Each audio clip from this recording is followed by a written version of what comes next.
Hi. So my insurance is being called, no. My insurance is still refusing to pay.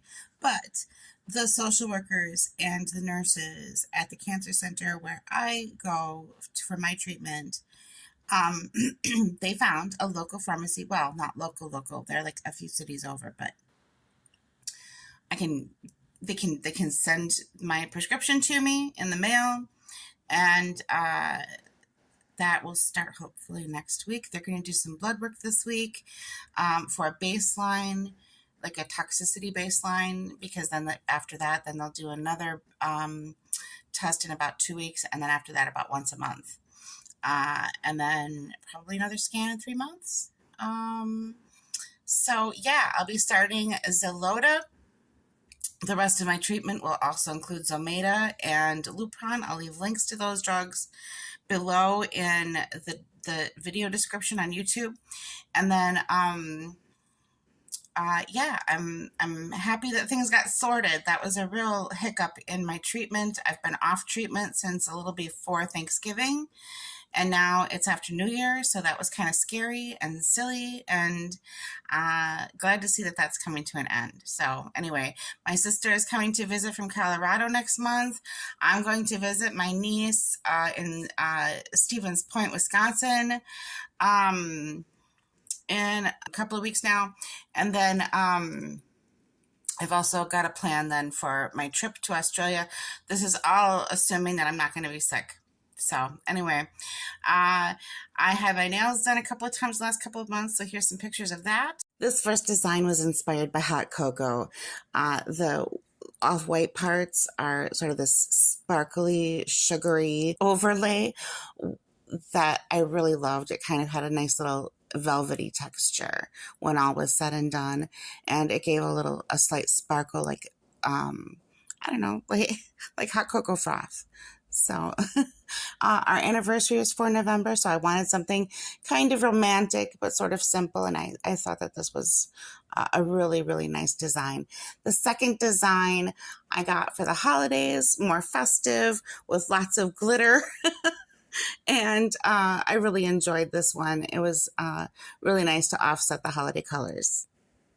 We went to, it was right after Christmas, we went to the Nutcracker, like a tour of a castle that's decorated for the Nutcracker story. And in each room, there's like a big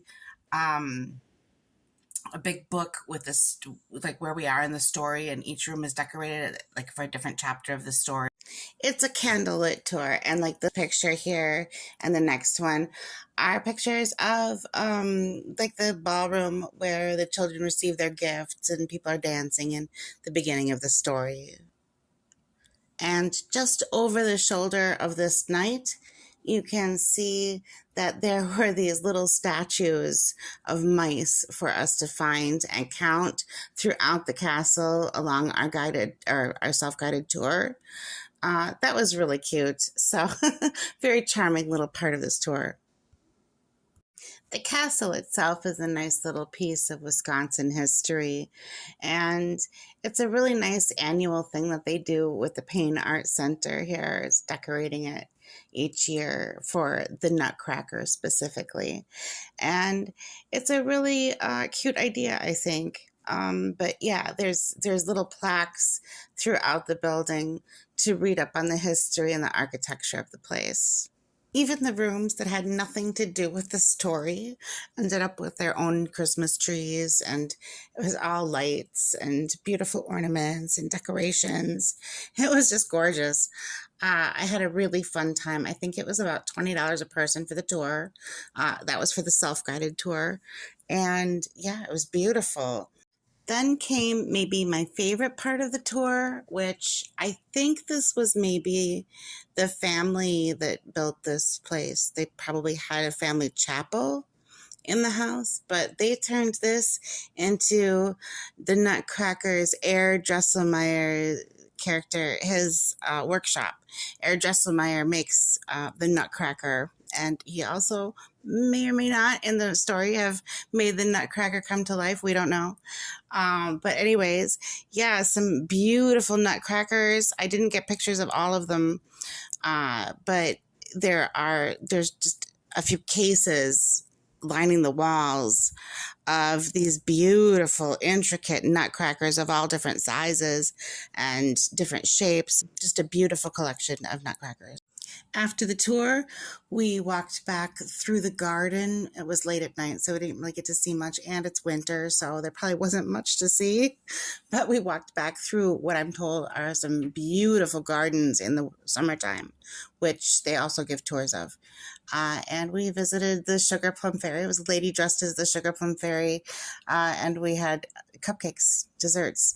So I had Claire's cupcakes. It was a little raspberry thing, and Jerry had the Sugar Plum Fairy cupcake. So they were delicious, and I had hot cocoa, and yeah, it was a nice time. Lastly, I hope that you had a wonderful holiday season and that you have a happy new year. Be kind to yourself and others. Bye.